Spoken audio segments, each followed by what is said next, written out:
is Zoeb Cuttlerywala. I'm an associate partner with Phoenix Legal. My areas of specialization include civil litigation and dispute resolution. The topic for today's discussion is the interface between Insolvency and Bankruptcy Code and Admiralty Act. The interplay between IBC and Admiralty Act was a topic of discussion last year and has once again caught everybody's attention with a very recent ruling of the Bombay High Court commercial admiralty suit between Angre Port Private Ltd versus Vessel Tag 15.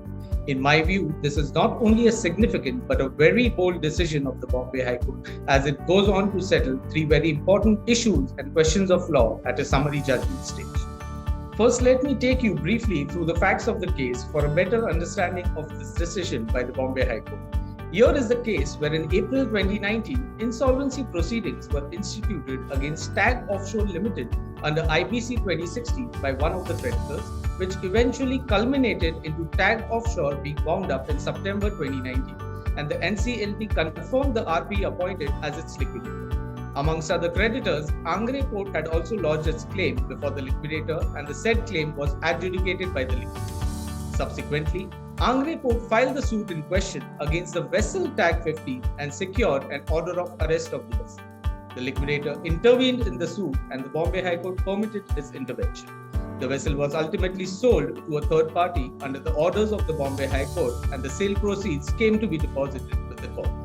It was a case of the plaintiff that none of the invoices were disputed either by the owners of the vessel Tag Offshore Limited or the liquidator. On the contrary, the same were admitted by the liquidator before the Bombay High Court. In light of the same, Angre Port moved an interim application under Order 13A, read with Order 12 Rule 6 of the CPC, seeking summary judgment against the sale proceeds of the vessel Tag 15 in the sum of ₹9 crore odd, together with interest.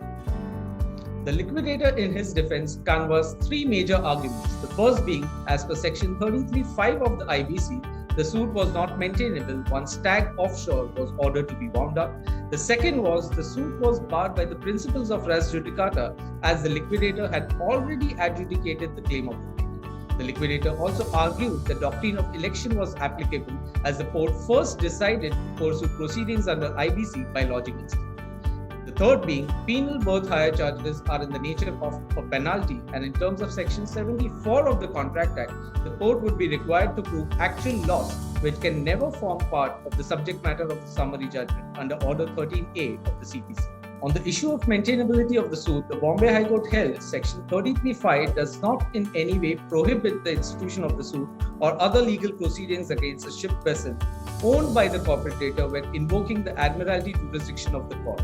Relying upon its earlier decision, Raj Shipping Agencies vs. Baj Matwa, the court once again confirmed the position that under the Admiralty Act, the vessel is treated as a separate juristic entity which can be sued independently without joining the owner of the said vessel to proceedings. On the issue of res judicata, the court held that what follows from Section 11 of the CPC is that the principles of res judicata would not apply if A, there is no decision on merits, or if it is between different parties. Therefore, once again, relying upon the decision in Raj Shipping case, the court held that the claim lodged by the port before the liquidator were not against the vessel Tag 15 but its owner, Tag Offshore Limited, both having distinct and separate legal identities in law. Therefore, it was held that the principles of res judicata could not be attracted.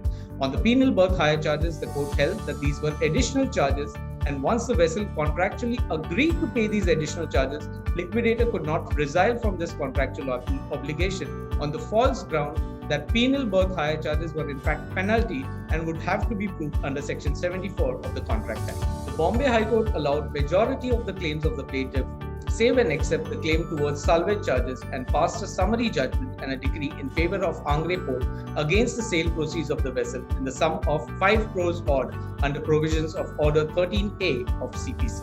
The takeaway from this decision of the Bombay High Court is that the court has not only held that the shipping company slipping into liquidation under IBC has no impact on an admiralty action in rem against its vessel, but went a step further on this point and held that the adjudication of claims by the liquidator under IBC 2016 cannot operate as res judicata qua the admiralty suit filed by a creditor against the vessel. While deciding the issue of res judicata, the court also held that the doctrine of election does not apply to the facts and circumstances of the present case. In effect, The Bombay High Court concluded that there exists no scrimmage or conflict between the Admiralty Act and IBC 2016, and both can be parallelly enforced. The judgment and decree passed by the Bombay High Court also assumed significance, and it also dealt with and decided an important issue that the penal berth hire charges are only additional charges contractually agreed between the parties, which cannot be classified in the nature of penalty, and therefore a party claiming such charges would have to prove the said charges as damages under Section 74 of the Indian Contract Act. Thank you.